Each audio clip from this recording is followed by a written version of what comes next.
Sasa huku nako upande wa pili kwa mtu na bosi wake, Dominic akawa ameshajiandaa, amependeza kinoma. Chawa wake pembeni ambaye ni Abel anashangilia mshikaji kupendeza. Oya, umetupia mwana, umependeza, achomoki mtoto. Bosi akamwambia sawa, vipi wewe ndo unaenda ukiwa umevaa hivyo? Mshikaji akasema hapana, mimi siende. Anambia wewe lazima uende Abel, kwa sababu wewe ni master plan.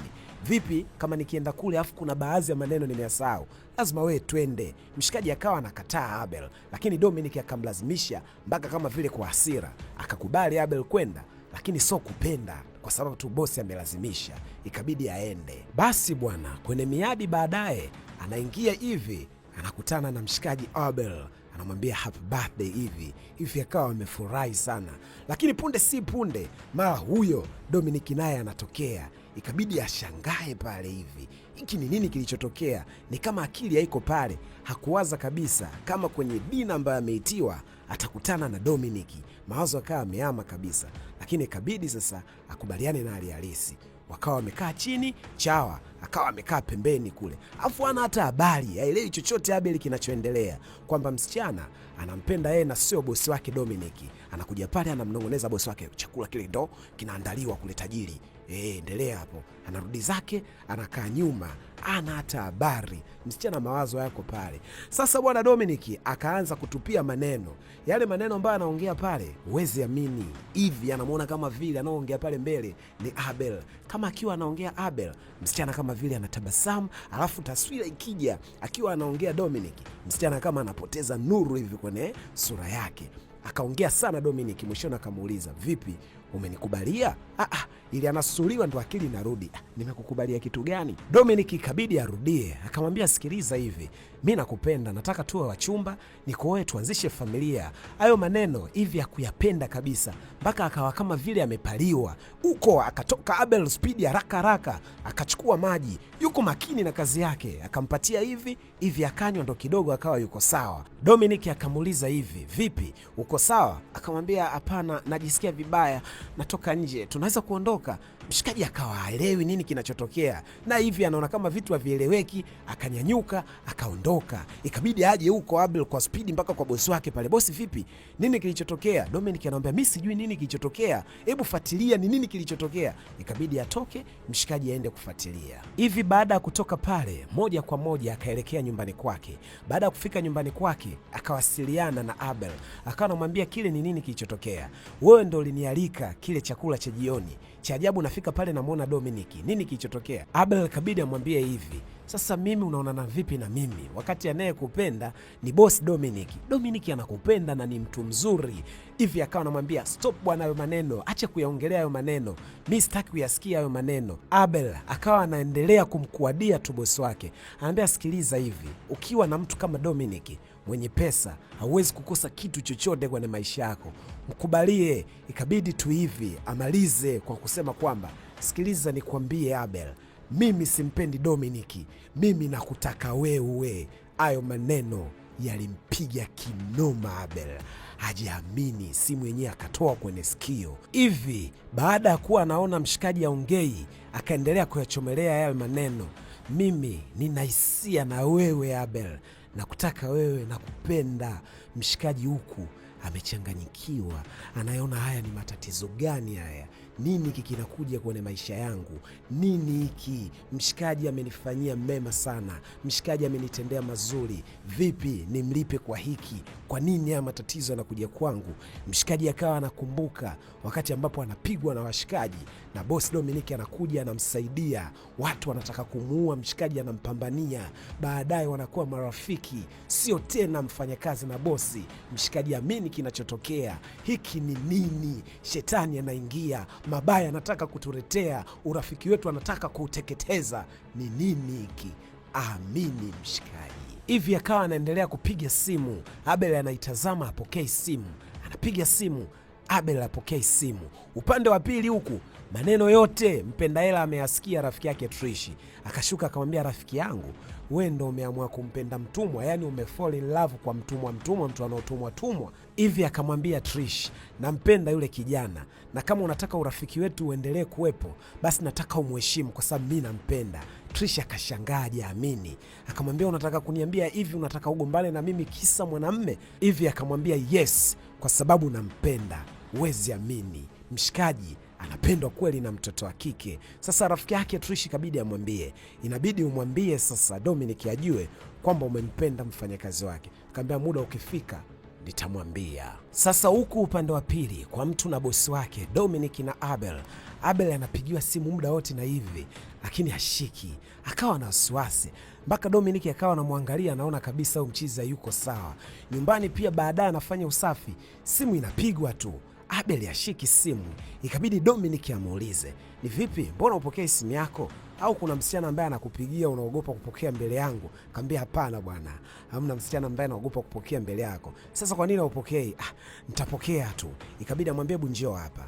Nimeona hii pochi nzuri sana, nataka kumnunulia hivi. Bado mshikaji anaendelea kupambana bila kujua kuwa msichana ambaye anatumia hela nyingi kumshawishi anampenda mfanyakazi wake wa ndani. Basi bwana, mshikaji akasapoti akamwambia, hiyo ni pochi nzuri sana, tumnunulie bosi. Kweli bwana, wakaplani kumnunulia pochi ya gharama sana ili apelekewe. Hapo hapo simu ikawa inaita tena. Ikabidi Abel amwage Dominic kwamba anaingia ndani, baadaye wataongea. Akaingia zake ndani. Baadaye Abel akafunga safari moja kwa moja akaelekea kule nyumbani kwa Ivy, baada ya kutumiwa message kwamba Ivy anahitaji kuongea na Abel. Ivy akubadilisha maneno yake, akawa anamwambia, mimi nakupenda na najua wewe unanipenda zaidi ya mimi ninavyokupenda Abel. Kwa nini usijipe nafasi ya kuwa na mimi? Akasema, tatizo ni bosi wangu anakupenda, kwa hiyo mimi kuwa na wewe haiwezekani. Msichana akasema, kwa nini unamwazia mtu mwingine baada ya kujiwazia wewe mwenyewe? Akasema, hapana, mimi sina choice hivi, sina choice. Hilo ndo chaguo pekee la wewe kuwa na bosi, mimi niendelee na maisha yangu. Bado akawa anambembeleza hivi, lakini mshikaji akawa hajaelewa. Akamwambia, mimi natoka, naondoka zangu. Mshikaji akanyanyuka, Abel akaondoka. Huku upande wa pili nyumbani kwa Dominic, rafiki yake na Ivy ambaye ni Trish akaja huku kuja kujaribu bahati yake kwa tajiri kama kawaida yake. Baada ya kufika pale akamwambia, nimekuja kukupa kile ambacho rafiki yangu amekataa kukupa, unasemaje? Akawa anamshikashika mabega bosi pale. Bosi akajitoa, akamwambia, jiheshimu, una shida gani? Akamwambia, kwa nini bosi una shida gani? Unamtaka mtu ambaye hakupendi? Mimi nakupenda, wacha nikuoneshe mapenzi ya ukweli yalivyo. Akamwambia, sasa mimi sikupendi wewe, nampenda rafiki yako. Akasema, sasa na ule naye hakupendi, alafu kibaya zaidi tayari yupo kwenye mahusiano, kuna mtu anampenda, lakini sio wewe, unalazimisha. Mshikaji ajiamini haya maneno, anampenda mtu mwingine. Akamwambia, sasa sikiliza, mimi acha nikae pembeni nitazame kile kinachoendelea, afu nione mwisho wa stori yako, labda baadaye unaweza ukakubali ofa ya kuchukua hiki kitu ambacho sasa hivi unakikataa, na inawezekana pia ikawa too late, ukawa umechelewa kabisa. Baada ya Trish kuongea hayo mafumbo, akainama pale akamgusisha na ile wezele, halafu huyo akaondoka kimadaha kabisa, kimapozi. Ile Trish anatoka tu, mara Abel huyo anarudi kutoka sokoni, na wakati huo alikuwa ametoka kule kwa Ivy kusolve kesi yake. Sasa baada ya kuingia tu, bosi akamwambia Ivy anampenda mtu mwingine. Abel akawa amestuka kidogo, vipi bosi amejua? Lakini akamalizia kwa kumwambia kuwa ametoka rafiki yake Trish sasa hivi amesema kuwa Ivy kuna mtu anampenda, lakini sio mimi. Abel akawa kama vile amechanganyikiwa, lakini kabidi aanze kumpa moyo bosi. Akamwambia, bosi sikiliza, Ivy anakupenda wewe, achana na maneno wewe rafiki yake Trish, huyu ana wivu, achana naye. Pale Dominic akasema, kweli asante sana rafiki yangu, asante sana kwa kuniambia ukweli, asante sana kwa kuwa muwazi juu yangu, nashukuru sana kwa kunipambania, nashukuru kuwa kama ndugu yangu, nafurahi sana kuwa na wewe. Hayo maneno yalimpiga kishenzi Abel. Roho ilikuwa inamuuma kwa sababu anajua anachomwambia bosi wake ni uongo. Maneno yakawa amemuumiza, akawa anaondoka, unaweza ukasema kama vile amesukumwa. Kama Dominic angemtazama vizuri mshikaji Abel, angejua kabisa Abel kuna kitu anaficha, lakini ndo hivyo, mapenzi ni upofu. Sasa bwana, siku inayofuata wakawa wamekutana sehemu ya kupata chakula cha mchana. Baada ya kufika pale, boss Dominic akawa ameoda chakula chake. Baada ya kuoda chakula chake, Trish naye akaoda chakula chake. Ikawa sasa zamu ya Hivi. Cha ajabu Hivi akapigisha shoti hapa, akamwambia Abel, niagizie chakula changu kwa sababu unajua chakula ninachokipenda. Huwezi amini, boss Dominic hajiamini alichokisikia. Akawa ametumbua macho, anamtazama mfanyakazi wake.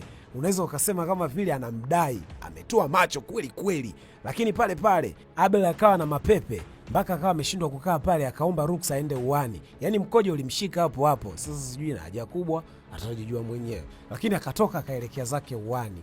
Amini mchizi bosi. Nini hiki? Baadaye wanarudi zao nyumbani, wako njiani. Kwanza hata hawajakaa siti moja. Sasa hivi bosi kakaa nyuma, alafu akawa anamtazama tu mchizi kwa kumuibia. Mchizi naye akawa anamtazama bosi wake kwenye side mirror ya katikati ile. Yaani anaona huyu bosi leo atanyonga huyu. Bosi kuna maneno anataka kuongea lakini anashindwa. Mshikaji naye anatazama bosi, anajiongelesha tu. Bosi akamwambia washa redio, hataki mazungumzo. Baada ya kufika nyumbani, huwezi amini, Abel akachukua simu akawa anampigia Hivi anaiona simu apokei wala nini. Rafiki yake akamwambia, si anapiga wewe Abel, mbona upokei simu? Anasema achana naye. Sasa Abel anapopiga simu afu Hivi apokei, huwezi amini, Abel amechanganyikiwa. Anazunguruka chumba chote, anasema yani mimi ananiambia chakula anachokipenda, mimi nakijulia wapi? Pokea simu, anajiongelesha tu mwenyewe, ananitafutia matatizo mimi kwa bosi. Kweli bosi alikuwa amechukia kile kilichotokea, hajakipenda kabisa. Kweli kesho asubuhi bwana, huwezi amini, Dominic ameamka na uso wa mbuzi, uso mkavu, amemaindi kweli kweli. Abel ana wasiwasi, ikabidi amsalimie tu bosi. Sasa hizi bosi, bosi akamgeukia akamwambia salama za kwako, kwa uso mkavu kinoma. Yeye mwenyewe Abel mpaka akawa anajishtukia, huyu bosi kweli hayuko sawa. Hapo waga wanatokaga pamoja, lakini akaiomba funguo kiasira, nipe funguo yangu. Abel akampa funguo, akawa anamtazama tu bosi wake. Bosi akawasha gari akaondoka zake. Sasa baadaye kidogo, wakati ambapo Abel anaendelea na kazi zake, mara mlango wake ukagongwa. Akasema ingia, kutazama vizuri. Huwezi amini, Hivi amekuja nyumbani kwa Dominic.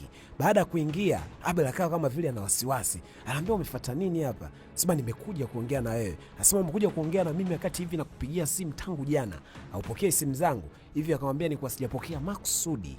Wewe ambavyo ulikuwa upokei simu zangu, hivyo ndio nilivyokuwa naumia. Kama wewe ambavyo ulikuwa upokei simu zangu, na wewe ndio nimetaka upate maumivu hayo. Akamwambia sawa, nini ambacho unahitaji? Anambia mimi nimekuja, mimi nataka tuanzishe mahusiano. Akamwambia siwezi, bosi ndo anakupenda. Anambia achana na bosi, mimi nakupenda wewe. Akamwambia mimi sina chochote ambacho naweza nikakupa, sina kazi, sina pesa. Mimi sitaki pesa Abel, nakutaka wewe, mapenzi yangu yapo kwako. Mshikamwambia sikiliza, niko hapa leo kwa ajili ya huyu Dominic. Bila Dominic mimi hata na wewe tusingejuana.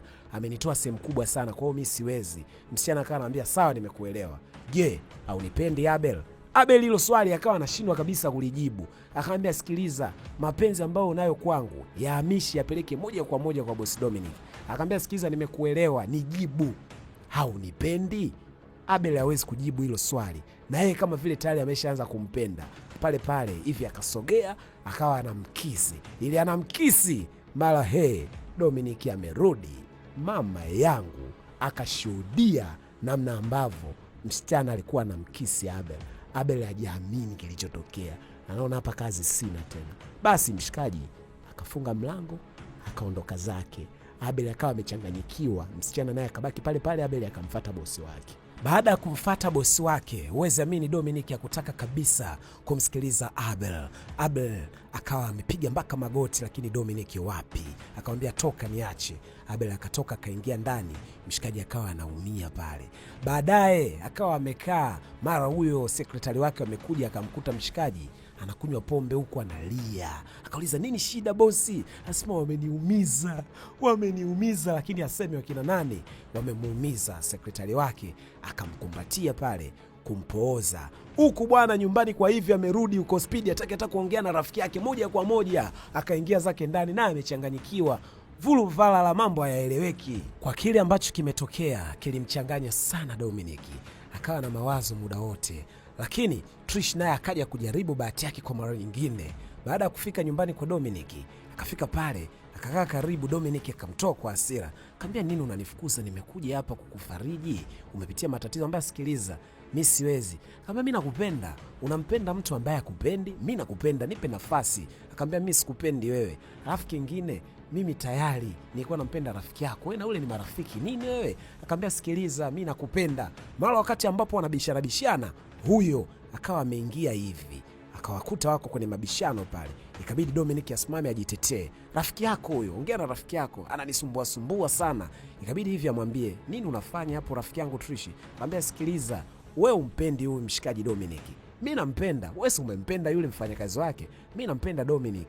Msichana ikabidi amwambie, lakini wewe ni rafiki yangu, kwa nini unataka kutembea na? Akamwambia, lakini wewe umpendi. Shida iko wapi? Kwanza nimechoka kabisa wewe kuwa mtu ambaye unachukua bahati yangu kila wakati.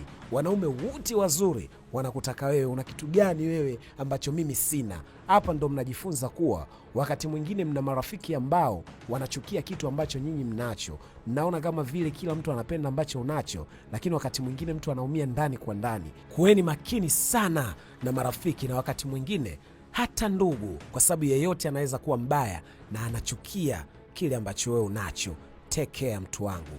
Hayo maneno kutoka kwa mimi Mr. Chapa. Baada ya Trish kuongea haya maneno hivi, akagundua rafiki yake ana wivu. Akamwambia, sasa sikiliza, kachukue kila ambacho ni chako pale nyumbani kwangu, naondoka, sikutaki tena nyumbani kwangu.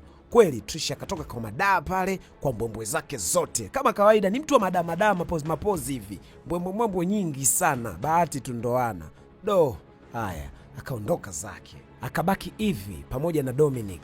Akamwambia, samahani sana kwa kile ambacho kimetokea. Najua umeumia sana, lakini haikuwa nia yangu kukuumiza. Wewe ni mtu mzuri sana, haustahili kupata hiki ambacho sasa hivi unapitia. Lakini unisamehe kwa sababu mimi ndo nilikuwa namlazimisha Abel. Mimi ndo namtaka Abel. Mimi ndo nimempenda Abel. Dominic akamwambia, kwa nini haukuniambia mapema? Akasema, mimi nilikuwa nataka nikwambie, lakini Abel akawa hataki, anasema kwamba atakuumiza na anakuchukulia wewe kama ndugu. Na kushauri kitu Dominic, rafiki yako, mfanyakazi wako ni mtu mzuri sana ambaye anakufikiria. Sijawahi kukutana na mtu muaminifu kama Abel. Kama mimi ningekuwa kwenye nafasi yako, nisingetaka kabisa kumpoteza mtu muhimu kama Abel. Ni mtu mzuri. Naomba unisamehe kwa kilichotokea, nisamehe sana. Alafu hivi akaondoka zake. Siku zikapita, amani haikuwepo kabisa kati ya Abel na Dominic. Urafiki ukawa umepotea kabisa. Hii hali ilimnyima amani kabisa Abel. Akaamua tu kwenda kumuaga hivi ili aondoke sehemu nyingine kutafuta kazi. Kweli akafika kwa hivi. Baada ya kumuona alifurahi sana. Akamwambia, naona umekuja sasa tuanzishe uhusiano wetu. Akamwambia, pana, nimekuja kukuaga. Naondoka Ghana kutafuta maisha. Hajaamini hivi maneno aliyoyasikia. Akamwambia, yes, naondoka, siwezi tena kuishi hapa. Kweli mshikaji anampenda sana bosi wake na mtu mwaminifu. Yuko radhi aende mbali, ila sio kuanzisha mahusiano na hivi. Hawa watu Tanzania hawapo kabisa hawa. Sisi hata ndugu ukijipindua anakula mke. Lakini pia dada na wewe ukijipindua pia shemeji anapinduka na shemeji. Yaani kifupi watu waaminifu sasa hivi wamepungua kabisa. Mshikaji akamwaga hivi hajiamini. Baada ya kurudi nyumbani kwa Dominic, akawa amechukua mizigo yake, anaondoka. Dominic bado amezila, ana hasira, lakini Abel anakumbuka kile ambacho amefanyiwa na Dominic. Akawa anamuomba msamaha kwa kumsababishia maumivu. Akawa amekaa mpaka chini, magoti akaona hayatoshi, akalala mpaka chini, akamwambia nisamehe sana. Mshikaji akamwambia nyanyuka, bado ana uchungu. Kweli mshikaji akaondoka. Yuko kwenye gari huku upande wa pili, huwezi amini hivi anatazama tu picha ya mchumba ambaye anampenda, lakini leo anaondoka Ghana kwenda kutafuta maisha, anamwacha yeye huku. Machungu kwa kila mtu. Abel machungu, hivi machungu, the same pia kwa bosi tajiri Dominic, machungu vile vile. Oh my God. Miezi mingi sana ilipita. Siku moja wakati ambapo Dominic ameenda kwenye restaurant fulani, akakutana na Ivy pale. Akaenda kumsalimia, hey Ivy, vipi, kwema? Mara hapo wakati wanasalimiana, mara anakuja mchumba ambaye ana ujauzito tayari wa Dominic baada ya kumkosa Ivy, akaanzisha mahusiano na secretary wake, na hapa wakawa wamekutana kwa pamoja. Mchumba wa Dominic ambaye zamani alikuwa secretary wake akamwambia Ivy, tunakualika kwenye lunch, itakuwa ni vizuri sana ukaja. Ivy akataka kukataa, akasema sidhani kama itakuwa ni idea nzuri. Akamwambia hapana, tunakukaribisha, njoo tupate lunch kwa pamoja, tufurahi. Basi Ivy akakubali kwenda kula lunch nyumbani kwa Dominic. Siku ikafika, Ivy akatia maguu nyumbani kwa Dominic kwenda kupata lunch. Kweli baada ya kufika wakampokea kwa bashasha wote wawili. Wakati ambapo wanaongea, mara mlango ukagongwa. Dominic akaenda kufungua. Kumbe bwana alikuwa amemfanyia surprise. Mshikaji alikuwa ametoka Ghana kurudi Nigeria kuja kumtazama mtoto wa kike mzuri. Baada ya kumuona uweze amini, Ivy hajaamini. Amerudi. Mshikaji akamwambia, hongera sana kwa kupandishwa cheo, niliambiwa kila kitu na Dominic. Dominic akasema, na makosa, unisamee, nimetoa siri zako. Kweli, wakamwambia, nilikuwa nakuulizia mara kwa mara. Kumbe washikaji bwana walikuwa wanaongea baada ya Abel kuondoka. Kana anaongea na Dominic mara kwa mara, anamuuliza vipi, bado yuko single au watu washamchukua, wakati ambapo anatafuta maisha. Baada ya kufanikiwa kupata senti, akarudi Nigeria. Kwa sasa amerudi, yuko vizuri. Dominic na mkewe ikabidi wawaachie nafasi watu wawili wapate kuongea. Wakapandisha zao juu, wakawaacha mtu mbili. Abel akamgeukia vizuri mchumba akamwambia, Mungu naona ametupa nafasi nyingine ya mimi na wewe kuwa pamoja. Mambo mengi tulipitia, lakini nina imani huu ni wakati wetu wa kuanza maisha mapya. Kwa sasa at least sio tena mtu ambaye anahangaika kupata senti. Nina kampuni yangu mwenyewe. Kifupi Mungu amenibariki. Abel akamuuliza, je, bado unanipenda na nafasi ya kuwa na wewe? Ivy akajibu, sijawahi kuacha kukupenda, na kupenda siku zote. Na mabusu ndo kitu kilichofuata hapo. Mimi naitwa Chapa. Usisahau kusubscribe kwenye YouTube channel yetu, kwa sababu tupo kwenye kampeni ya kufikisha subscribers 100,000. Kama unaisapoti familia ya Chapa Media, basi nenda pale subscribe kwenye YouTube channel yetu, then bonyeza alama ya kengele. Utakuwa umefanya bonge moja la sapoti. Tunawapenda sana, mnatusapoti wakati wote. Pia kwenye TikTok na follow page yetu ya TikTok kama Chapa Media. Asanteni sana, tunawapenda. Mimi naitwa Chapa. Chapa ilale.